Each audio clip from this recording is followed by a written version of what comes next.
Mentorship, that's why I'm standing on this stage. Mentorship is at the core of who I am.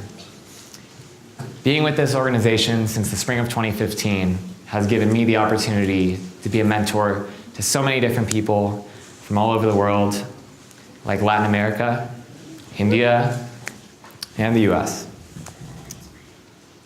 But where I learned to be a mentor was from my dad, who was the best possible example that I could have ever hoped for. My dad was the son of an immigrant from Poland, a woman from New York. My grandfather had moved from Poland to escape the Holocaust. And as a firstborn American on that side of the family, it wasn't the easy path to the American dream. When my dad went to college, he had to go work in my grandfather's factory during the day while going to school at night. Pursuing his passion was not a possibility. When he raised me, he was determined that I had the drive, ability, and passion and right to pursue a passion that I could have. Not only that, he also instilled dad jokes in me. Nice. It's true. Sorry, guys. That's good. But most importantly, he instilled pride in me. That pride was central to my ego, to my happiness. I looked to him for that. And so, my career, I started at the University of Florida in marine robotics. I knew that pursuing my passion was not a path of just going into it. I gave it my all. I made all of the extra connections I could. I got involved in all the extracurricular activities. I didn't get the internship the first time. I had to go the extra mile to get it. Put in the hours, lose the sleep. And I carried that mentality with me to the real world when I got my job in Boston working for Bluefin Robotics. That job was a dream job. I was out in the field piloting and testing multi-million-dollar unmanned underwater vehicles. For someone fresh out of college, getting to play with very expensive toys in a very high-risk environment, it was a lot of trust to be had and stress. But more importantly, it was also a big commitment. You see, to pursue this passion, they asked a lot of you for this job. They asked you to work on call, not being able to confirm plans for your next week, or for months ahead until a week before. They asked me to spend 12 to 14 hours at sea at various times, and I didn't know when I'd get home at night. More importantly, I lost the ability to build a life, to be able to focus on a lot of the things that mattered to me, my relationship, building friendships, making more than just a work experience. Most importantly, I lost track of what was going on in my broader life and my family. In one specific instance, June of 2016, I was reaching the end of working on 3 weeks straight of testing 14 hours a day or so of naval capabilities for multiple unmanned underwater vehicles.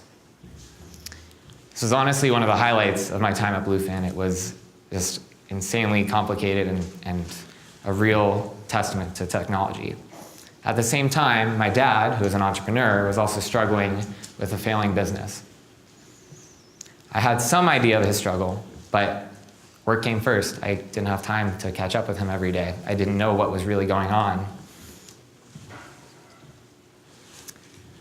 The last day of testing was a perfect day in Boston, and actually the son of the captain on our boat was on a lobster boat, and they brought a fresh pot of lobster to our boat right off the line. It was amounting to be probably one of my best days at work. At 10:30 that morning, I got a call. My dad had committed suicide. In that moment, I knew things would never be the same. I not only lost that sense of pride, I not only lost the person that I identified most with in the world, but I lost myself. In the months ahead, I had to figure out how to navigate handling an estate, selling the house I considered home, closing a business that wasn't mine, and most notably putting off handling the things that mattered most, like grief, like my own mental health, and also still maintain the job that I had spent so much time and continue to have to spend so much time devoting to. It was unsustainable. I knew something had to change. And that's when I realized I needed to learn to truly value my time. See, I've actually learned impatience is kind of a version of self-respect. It's actually quite empowering when you say, you know what, my time's actually worth more. That you can't pay me enough for my time. Thank you. And with that, I took that attitude toward my next steps. I looked for potential opportunities to go to grad school. I looked for new jobs, and actually ended up getting both an offer for a PhD at Georgia Tech and a job offer in San Diego. And after going to San Diego, it was pretty hard to pass up San Diego. But more importantly, what I saw in San Diego was the opportunity to build a foundation. I actually, in my interview with my boss, made such a case for work-life balance that they were concerned I was lazy. But when he confirmed that, I signed up. I went, I moved, and I took the first step in what was a very long journey that I'm still very much on. You see, it wasn't until really about 6 months ago that for the first time, I was able to look at myself in the mirror and say, you know what? I'm okay. Just okay.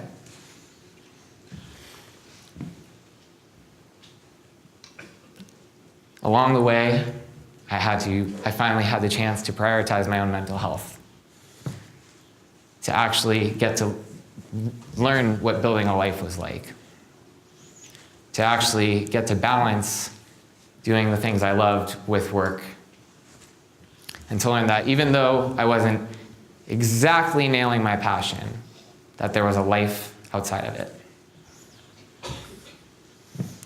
In no way, shape, or form does the story have a completely happy ending. But the point that I'm making is I'm on my way, and it is possible. Sometimes we have these unchallenged notions that we are not able to be skeptical about, like pursuing our passions. And I do encourage you to pursue your passion. I'm not taking that away from anyone. But I do encourage you to also have respect for your time. You are right now in a place of opportunity that not many people have to make the most of your time here. And as we reach the end of our journey here, I know that my time with you has been well worth it. I leave you with this question. How might we better learn to value our time? Thank you.